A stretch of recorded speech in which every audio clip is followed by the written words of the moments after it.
ಸಂಸ್ಥೆಯಿಂದ ಈ ಒಂದು ಚಿತ್ರಕಲಾ ಸ್ಪರ್ಧೆಯನ್ನೇನು ಏರ್ಪಡಿಸಿದ್ದಾರೆ.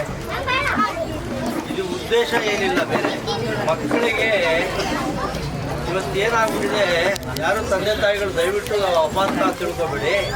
ನಾವೇನಿದ್ರು ಮಕ್ಕಳುಗಳಿಗೆ ಪುಸ್ತಕ ಕೊಟ್ಟು ಬೆಳಗ್ಗೆಯಿಂದ ಸಾಯಂಕಾಲದವರೆಗೂ ಮನೆಯಲ್ಲಿ ಸ್ಕೂಲಿಂದ ಬರ್ತಾ ಇದ್ದಂಗೆ ನೀನು ಹೋಮ್ವರ್ಕ್ ಮಾಡು, ನೀನು ಆ ಪಾಠ ಓದು, ಈ ಪಾಠ ಓದು ಅಂತ ಏನು ಹೇಳ್ಕೊಡ್ತಾ ಇರ್ತೀರಾ, ಅದ್ರ ಜೊತೆಗೆ ಅವ್ರಿಗೆ ಸ್ಪೋರ್ಟ್ಸ್ ಇರ್ಬೋದು, ಈ ಥರ ಚಿತ್ರಕಲೆ ಇರ್ಬೋದು, ಮತ್ತು ಹಾಡುಗಾರಿಕೆ ಇರ್ಬೋದು, ನೃತ್ಯ ಇರ್ಬೋದು, ವಾರದಲ್ಲಿ 1-2 ದಿವಸ ಎಲ್ಲ ಆ್ಯಕ್ಟಿವಿಟೀಸ್ಗೂ ಮಕ್ಕಳನ್ನ ಕಳಿಸಿದ್ರೆ ತುಂಬ ಒಳ್ಳೆಯದಾಗತ್ತೆ. ಅವ್ರಿಗೆ ಮೈಂಡು ಎಕ್ಸ್ಪೋಜರ್ ಆಗುತ್ತೆ.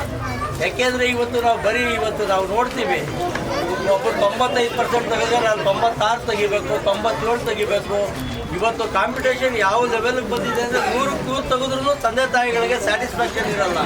ಮಕ್ಕಳು ಇನ್ನೂ ನೀನು ಚೆನ್ನಾಗಿ ಓದಬೇಕು, ಬೇರೆಯವ್ರು ನಿಮಗಿನ್ನ ಚೆನ್ನಾಗಿ ಓದ್ತಾ ಇದ್ದಾರೆ ಅಂತ. ಬಟ್ ಮಕ್ಕಳಿಗೆ ಓದಿಸೋದು ಒಂದು ಒಳ್ಳೆಯದೇನೆ ಅದು.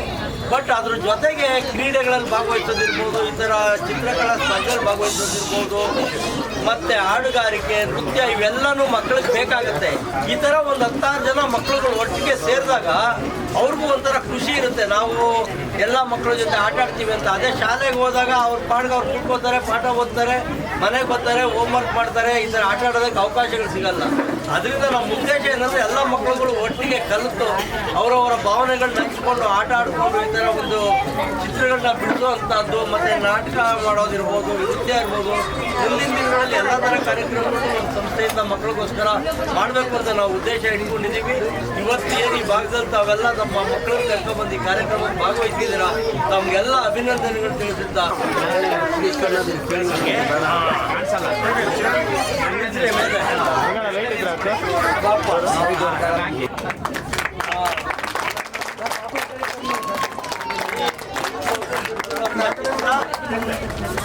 ನೋಡಿ, ಕಲರಿಂಗ್ ಬಹಳ ಡೀಟೇಲ್ಡ್ ಆಗಿ ಮಾಡಿದ್ದಾರೆ.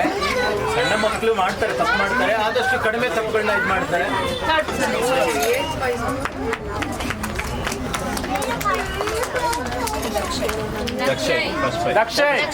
ದಕ್ಷಯ್ ಯಾರು?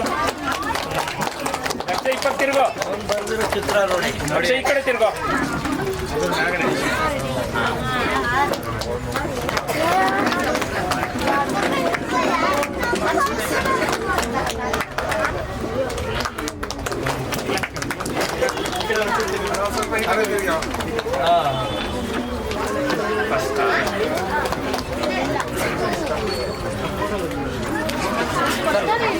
ನಾವು ಕೊಡ್ತಾರ ಮೆಡಲ್ ಕೊಡಿ.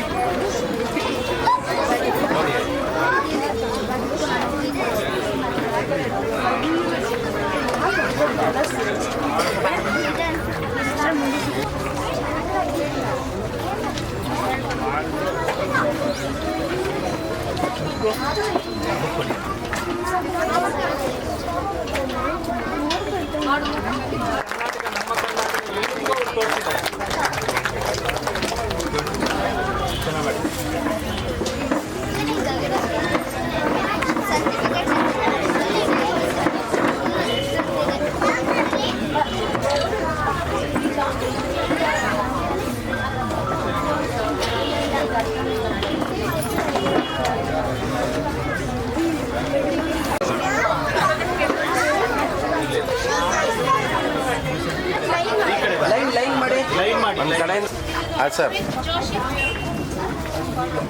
ಏನು ನಮ್ಮ ಈ ಒಂದು ತಿಮ್ಮಯ್ಯ ಚಾರಿಟಬಲ್ ಟ್ರಸ್ಟ್ ವತಿಯಿಂದ ಮಕ್ಕಳಿಗೋಸ್ಕರ ಏನು ಚಿತ್ರಕಲಾ ಸ್ಪರ್ಧೆಯನ್ನು ಏರ್ಪಡಿಸಿದ್ದು ಕನ್ನಡ ರಾಜ್ಯೋತ್ಸವದ ಅಂಗವಾಗಿ ಈ ಒಂದು ದಿವಸ ಸುಮಾರು 80ರಿಂದ 100 ಮಕ್ಕಳು ಈ ಒಂದು ಚೆನ್ನಮ್ಮನಕೆರೆ ಅಚ್ಚುಕಟ್ಟು ಉದ್ಯಾನವನದಲ್ಲಿ ಈ ಒಂದು ಕಾರ್ಯಕ್ರಮಕ್ಕೆ ಭಾಗವಹಿಸಿದ್ದಾರೆ.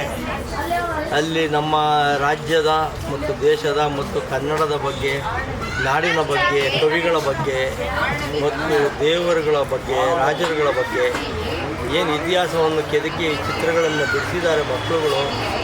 ನಿಜವಾಗ್ಲೂ ತುಂಬ ಖುಷಿಯಾಗತ್ತೆ. ಇವತ್ತು ನಮ್ಮ ಮಕ್ಕಳುಗಳಲ್ಲಿರುವಂಥ ಒಂದು ಕಲೆಯನ್ನು ನಾವು ಹೊರತೆಗೆಯುವಂಥ ಒಂದು ಕೆಲಸಗಳನ್ನ ಮಾಡಬೇಕಾಗಿದೆ.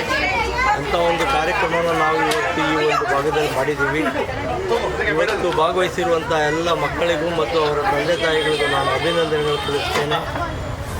ಮತ್ತು ನಮ್ಮ ಈ ಕಾರ್ಯಕ್ರಮವನ್ನು ನಡೆಸಿಕೊಡ್ತಾ ಇರುವಂಥ ನಮ್ಮ ತೇಜಸ್ವಿ ಮತ್ತು ತಂಡದವರಿಗೆ ಅಭಿನಂದನೆ ತಿಳಿಸುತ್ತಾ ಮುಂದಿನ ದಿನಗಳಲ್ಲಿ ಇನ್ನೂ ಹೆಚ್ಚಿನ ರೀತಿಯಲ್ಲಿ ಮಕ್ಕಳಿಗೆ ಕ್ರೀಡೆ, ಕಲೆ ಮತ್ತು ನಾಟಕ ಎಲ್ಲ ಒಂದು ವಿಭಾಗಗಳಲ್ಲೂ ಅವರನ್ನು ಹುಮ್ಮಸ್ಸನ್ನು ಹೊರತೆಗೆಯುವಂಥ ಒಂದು ಕೆಲಸ ನಾವು ಮಾಡಬೇಕಾಗತ್ತೆ. ಮಕ್ಕಳಂದರೆ ಬರೀ ಇವತ್ತು ಪುಸ್ತಕದಲ್ಲಿರುವಂಥ ವಿಷಯಗಳನ್ನ ಓದಿ ಅಂಕಗಳನ್ನ ತೆಗೆಯೋದು ಮಾತ್ರ ಅಲ್ಲ, ಅವರಲ್ಲಿ ಎಲ್ಲ ಥರ ಕಲೆಗಳು ಇರಬೇಕು, ನಾಟಕಗಳಿರಬೇಕು, ನೃತ್ಯಗಳಿರಬೇಕು, ಹಾಡುಗಾರಿಕೆ ಇರಬೇಕು, ಎಲ್ಲ ರೀತಿಯ ಕ್ರೀಡೆಗಳು ಮತ್ತು ವೈವಿಧ್ಯಮಯ ಸಾಂಸ್ಕೃತಿಕ ವಿಷಯಗಳನ್ನ ಅವ್ರು ತಿಳ್ಕೊಬೇಕು. ಮುಂದಿನ ದಿನಗಳಲ್ಲಿ ಹೆಚ್ಚಿನ ರೀತಿಯಲ್ಲಿ ಅವರೆಲ್ಲ ಭಾರತದ ಉತ್ತಮ ಪ್ರಜೆಗಳಾಗಿ ಹೊರಹೊಮ್ಮಬೇಕು ಅನ್ನೋದು ನಮ್ಮ ಈ ಒಂದು ಕಾರ್ಯಕ್ರಮದ ಉದ್ದೇಶ. ಈ ಒಂದು ಕಾರ್ಯಕ್ರಮಕ್ಕೆ ಭಾಗವಹಿಸಿದ ಎಲ್ಲ ದಂಪತಿಗಳಿಗೆ ಮತ್ತು ಅವರ ಮಕ್ಕಳಿಗೆ ಮತ್ತೊಮ್ಮೆ ಅಭಿನಂದನೆಗಳು ತಿಳಿಸ್ತಾ ಇದ್ದೀನಿ. ನಮಸ್ಕಾರ. Thank you sir.